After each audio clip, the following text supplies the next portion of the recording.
আসসালামু আলাইকুম সবাইকে ইএসপি ক্লাসে অনেক অনেক শুভেচ্ছা। আজকে আমরা আলোচনা করব সিচুয়েশন 5 নিয়ে। এর আগে আমরা সিচুয়েশন 1 2 3 4 নিয়ে আলোচনা করেছিলাম। আর এটা হচ্ছে অষ্টম শ্রেণীর নতুন কারিকুলামে নির্মিত ইংরেজি বইয়ের লেসনটা। তো আর লেসনটা হচ্ছে 1.4.1 মানে 1.41। ঠিক আছে, 1.4.1। তো এই লেসনের ভিতরে কতগুলো সিচুয়েশন ছিল। সিচুয়েশন প্রত্যেকটি ধারাবাহিকভাবে আমরা আলোচনা করেছিলাম। তোমরা যারা দেখোনি দেখে নিতে পারো স্টেপ বাই স্টেপ ধারাবাহিকভাবে।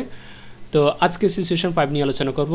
এই সিচুয়েশনগুলোর মেন যে কাজটা আমাদের করতে হবে সেটা হচ্ছে গল্পটা আমাদেরকে পড়তে হবে। প্রথমে পড়ে এখান যে জিনিসটা বুঝবো, মানে যে সামারিটা আমরা জানবো সবশেষে গল্পের শেষ কথাটা, এই শেষ কথাটাকে একটা উপমা দিয়ে আমরা এক কথায় এক লাইনে শেষ করে দিতে হবে।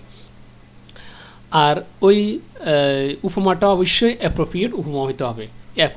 উপমা বিশেষ করে আমরা দুটো পেলাম এ পর্যন্ত, একটা হচ্ছে অ্যাজ আর একটা হচ্ছে লাইক। তো আমরা দেখি কোন সিচুয়েশনে কোন উপমাটা ব্যবহার করা যায়। যেমন এখানে যে গল্পটা, আগে গল্পটা পড়ে নিই ভালো করে। My father is a teacher in a government college, যে আমার বাবা হলো একজন সরকারি কলেজের কর্মকর্তা, যিনি একজন টিচার, ঠিক আছে, শিক্ষক। রিসেন্টলি, সাম্প্রতিক, he has been transferred from Sylhet to Faridpur, যে সম্প্রতি তিনি সিলেট থেকে ফরিদপুরে কি হয়েছে, ট্রান্সফার হয়েছিলেন, স্থানান্তরিত হয়েছিলেন।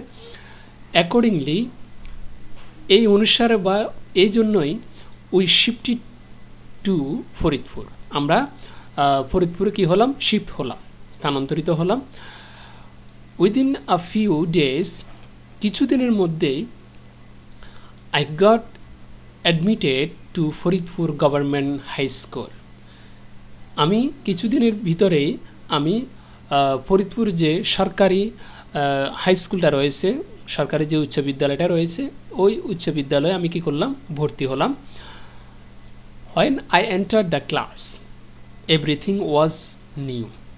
যখনই আমি ক্লাসে বা শ্রেণী কক্ষে প্রবেশ করলাম, সব কিছুই আমার কাছে নতুনের মতো লাগলো বা নতুন লাগলো, বা আমার জন্য সব কিছু নতুন ছিল।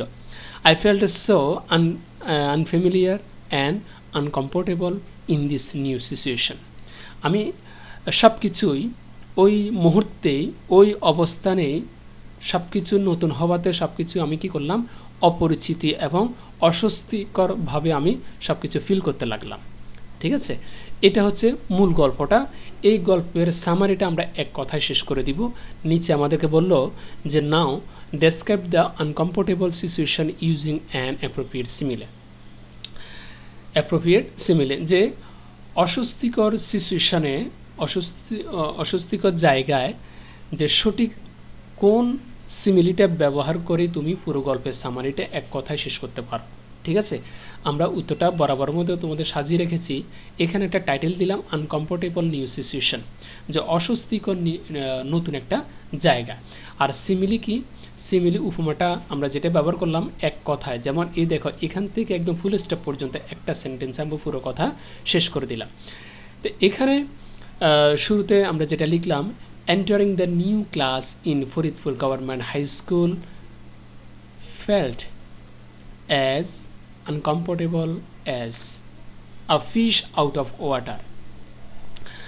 এখানে বলা হচ্ছে যে যখন আমি ক্লাসে, অর্থাৎ ফরিদপুর যে সরকারি উচ্চ বিদ্যালয়টা যেখানে আমি ভর্তি হলাম, ওই স্কুলে আমি প্রবেশ করার মানে প্রথম যখন প্রবেশ করলাম, প্রবেশ করার সাথে সাথেই আমি অনুভব করলাম as uncomfortable as a fish out of water, যে পানির বাহিরে একটা মাছের মতো আমি অস্বস্তিকর কি করলাম, মানে অস্বস্তি অনুভব করলাম।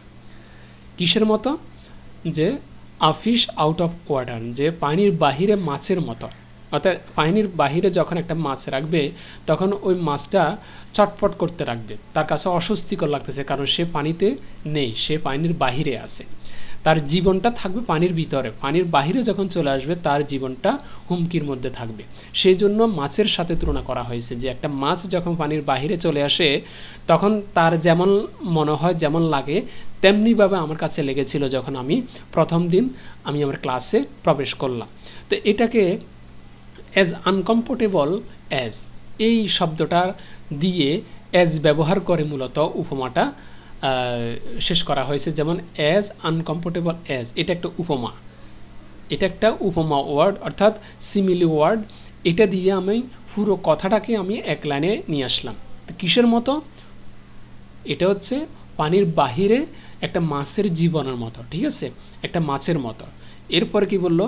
হোয়ার is surrounded by unfamiliarity everythings, যে যেখানে কিনা সব কিছুই চতুর্দিকে অপরিচিত মনে হয়েছিল, সব কিছুই, ঠিক আছে, অপরিচিত মনে হয়েছিল। এই কথাটা পুরো গল্পের সামারিটা হচ্ছে এটা। আর এটা এক কথায় এক লাইনে শেষ করে দিতে হবে।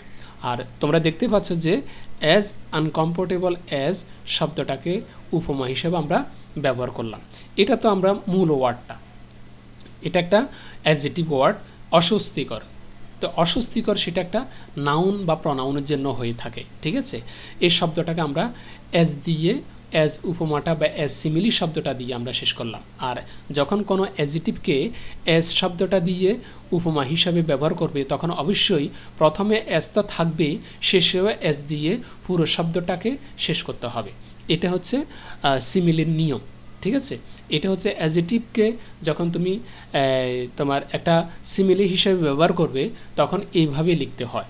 এটা তোমাদেরকে অবশ্যই জানতে হবে। তা আশা করি বুঝতে পেরেছ। এটা হচ্ছে সিচুয়েশন 5-এর সর্বশেষ অ্যান্সারটা। এরপরে আমরা আরেকটা লেসন নিয়ে আরেকদিন আলোচনা করব। সে পর্যন্ত অবশ্যই ভালো থাকবে। প্লিজ চ্যানেলটা সাবস্ক্রাইব করে নাও, প্লিজ চ্যানেলটা সাবস্ক্রাইব করে নাও, যাতে করে পরবর্তীতে আরেকটি লেসন আপলোড দেওয়া মাত্র সেটার নোটিফিকেশন তুমি পেয়ে যাও। Please like and subscribe. খুদা হাফেজ, আসসালামু আলাইকুম।